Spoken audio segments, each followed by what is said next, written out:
بسم اللہ الرحمن الرحیم۔ نبی کریم صلی اللہ علیہ وآلہ وسلم عید کے دن گھر سے مسجد کی طرف تشریف لانے لگے۔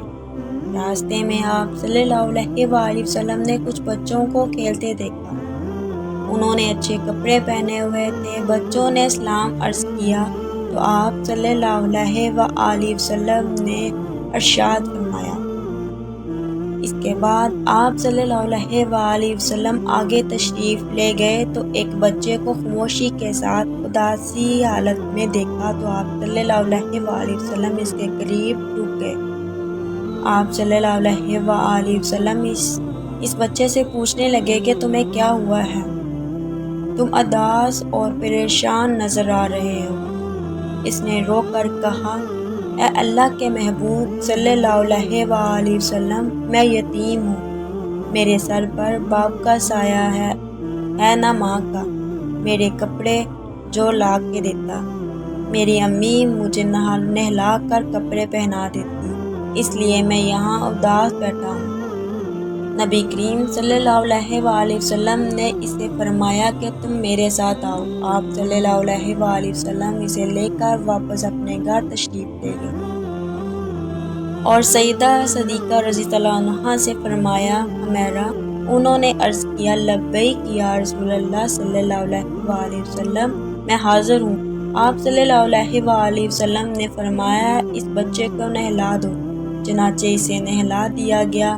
اتنے میں نبی کریم صلی اللہ علیہ وآلہ وسلم نے اپنی چادر کے 2 ٹکڑے کر دیے۔ کپڑے کا ایک ٹکڑا اسے تنبیت کی باندھ دیا اور دوسرا اس کے بدن پر لپیٹ دیا گیا۔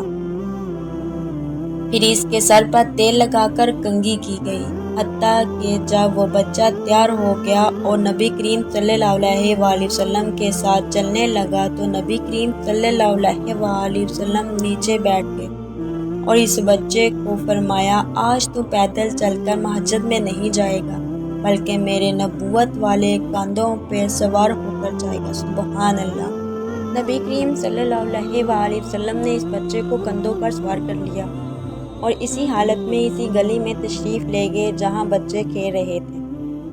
جب دوسرے بچوں نے یہ معاملہ دیکھا تو وہ رو رو کر کہنے لگے کہ کاش ہم بھی یتیم ہوتے اور آج ہمیں بھی نبی کریم صلی اللہ علیہ وآلہ وسلم کے نبوت والے کندھوں پر سوار ہونے کا شرف حاصل ہوتا۔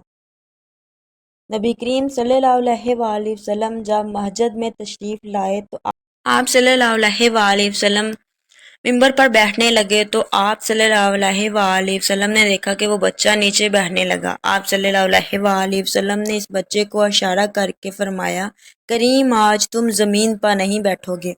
چنانچہ آپ صلی اللہ علیہ وآلہ وسلم نے اس بچے کو اپنے ساتھ ممبر پر بٹھایا اور پھر اس کے سر پر ہاتھ رکھ کر ارشاد فرمایا کہ جو یتیم کی کفالت کرے گا اور محبت شفقت کی وجہ سے اس کے سر پر ہاتھ پھیر کر اس کے ہاتھ کے نیچے جتنے بال آئیں گے اللہ تعالیٰ اس کے اعمال ناموں میں اتنی نیکیاں لکھ دے گا۔ سبحان اللہ۔